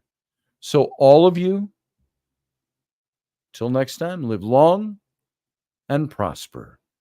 Have a great Sunday. Are you looking for a really awesome and amazing graphic designer? How about an illustrator or a photographer? This is Raini Roberts, and I wanted to tell you how you can get my designer, illustrator husband, Scotty Roberts, to work for you on your project. Do you have an awesome self-published book but no cover, or even worse, a cover that really sucks? Do you need a kick-ass logo for your company or some f***ing awesome graphic designs for your ads or website? Then get in touch with my husband for the best f***ing awesome kick-ass design and illustration. He knows his stuff, and he's been at this for more years than I've been alive. Go to ScottAllenRoberts.com. That's Scott with 2 T's, ALANROBERTS.com to take a look at his online portfolio of work, or call 651-468-8115. Now go out and kick some ass with some kick-ass graphic design. Hi, I'm my dad, so he can take me to Disneyland.